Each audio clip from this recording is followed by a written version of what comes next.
Anda kembali bersama saya Abraham Silaban dalam The Prime Show bersama Bung Martin Simanjuntak dan juga Mas Pipin Sopian dan juga ada Mas Vincentius Mendrova. Ada yang ingin ditanggapi tadi? Ya, jadi begini, ini harus dipahami ya, dalam hukum itu ada yang disebut dengan hierarki perundang-undangan. Ya, jadi undang-undang itu levelnya lebih tinggi daripada peraturan pelaksana. Nah, terkait tadi ya, belum diterbitkannya PKPU, apakah itu pelanggaran etik atau tidak? Yes, pelanggaran etik. Tapi apakah dengan tidak diterbitkannya PKPU itu Gibran tidak bisa jadi cawapres? Sayangnya di pasal 169 itu kan ada putusan Mahkamah Konstitusi nomor 90 yang mengatakan bisa apabila si orang yang 40 tahun ini belum 40 tahun tapi pernah menjadi kepala daerah. Jadi itu clear. Nggak usah kita persoalkan lagi, tapi nggak apa-apa. Maksud saya gini, bawa aja nanti segudang dalilnya rekan Pipin ini, ya, yang sebenarnya sama seperti yang disampaikan dalam permohonan nomor 1, dan dibuktikan di depan persidangan. Nanti kita lihatlah apakah memang Mahkamah Konstitusi itu akan mengabulkan atau tidak. Tapi kalau kami pada dasarnya kami sangat optimis, ya, dan dengan dihadirkannya nanti menteri, tidak ada alasan lagi kalau misalkan ternyata permohonan ini baik yang nomor 1 maupun nomor 2 itu nanti tidak dikabulkan, tidak ada lagi alasan untuk tidak difasilitasi oleh Hakim Mahkamah Konstitusi. Itu aja dari kami. Oke, ini seolah menjadi kunci terakhir kehadiran para menteri, Bung Vincent. Ya, jadi begini, sejak awal kita mengharapkan Mahkamah Konstitusi ini menjaga independensinya, gitu ya, menjaga wibawanya. Jadi kita tidak pernah mengharapkan bahwa kita difasilitasi oleh Mahkamah Konstitusi. Mungkin saja itu yang terjadi di putusan 90 itu difasilitasi. Tapi bagi kami 03 Ganjar Mahfud, kami tidak pernah memikirkan bahwa ini akan difasilitasi, dibantu dengan sumber daya yang ada di Mahkamah Konstitusi. Kita sama-sama menjaga marwah Mahkamah Konstitusi ini supaya jangan sampai roboh lagi satu tiang, satu pilar di Mahkamah Konstitusi. Sebagaimana yang terjadi di putusan 90, mungkin Bung Martin pernah sidang di MK di PHPU ini bahwa di Mahkamah Konstitusi itu ada 9 pilar, yaitu 9 hakim. Akibat dari putusan 90 itu, ya, yang dipaksakan ini, kemudian robohlah satu pilar itu. Robohnya pun itu nggak main-main, ketua langsung. Jadi hakim itu hanya ada 8. Artinya di dalam sengketa PHPU Pilpres yang kami ajukan ini, kami tak pernah meminta difasilitasi oleh Mahkamah Konstitusi. Kami justru, ya, meminta Mahkamah Konstitusi jauh dari intervensi kekuasaan. Jangan sampai terjadi robohnya pilar-pilar demokrasi, pilar-pilar konstitusi kita. Kita tahu bahwa Mahkamah Konstitusi ini adalah penjaga konstitusi kita, bahkan penjaga demokrasi kita. Oleh sebab itu, dasar kami mengajukan permohonan ini adalah bagaimana demokrasi kita, kualitas demokrasi kita semakin baik.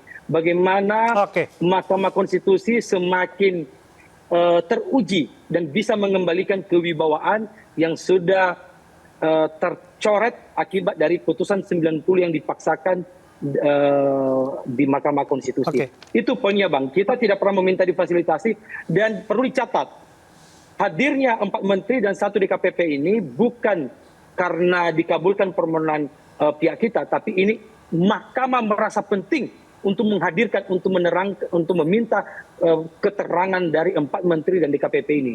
Itu poinnya. Dan kita apresiasi karena ini adalah terobosan dan baru pertama kali terjadi sepanjang sejarah Mahkamah Konstitusi dipanggil 4 menteri dan DKPP yang di persidangan PHPU Pilpres. Jadi kita tidak pernah meminta difasilitasi. Itu dulu perlu kita luruskan, ya. Saya terakhir ya ke Mas Pipin.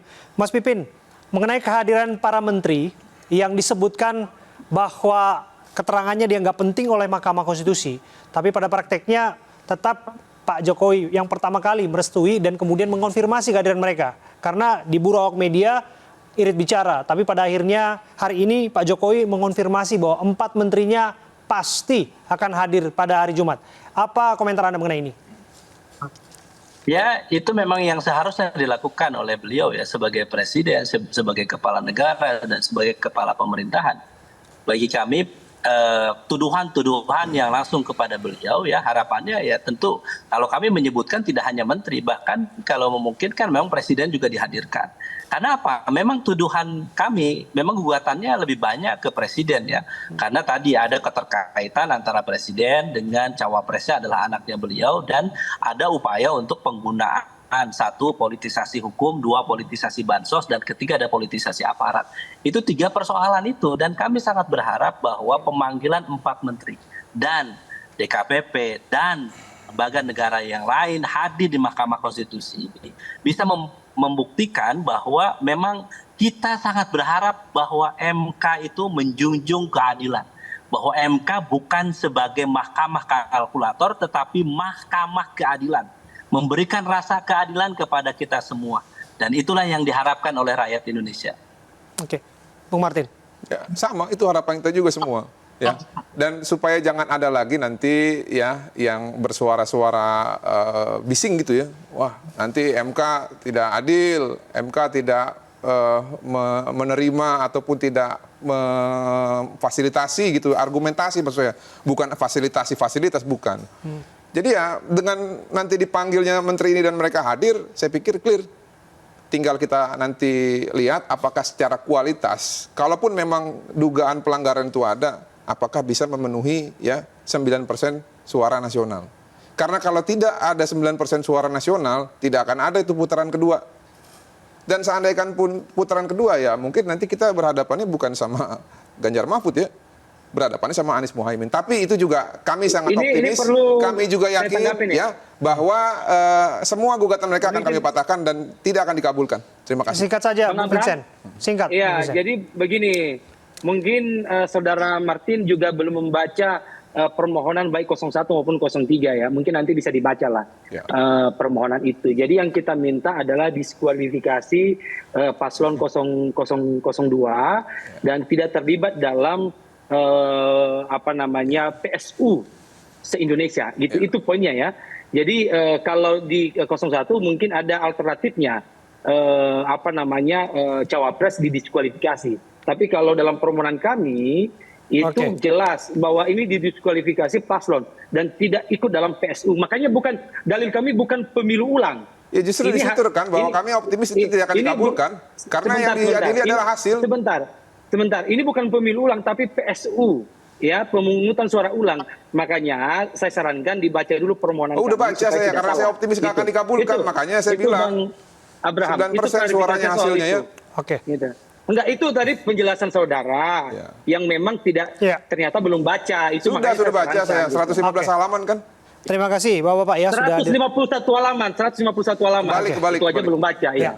Terima kasih Mas Pipin Sofian, terima kasih Mas Vincentius Mendrova dan juga Bung Martin sudah hadir bersama dengan kita, dan kita akan menunggu dan menanti kesaksian 4 Menteri Jokowi di Mahkamah Konstitusi.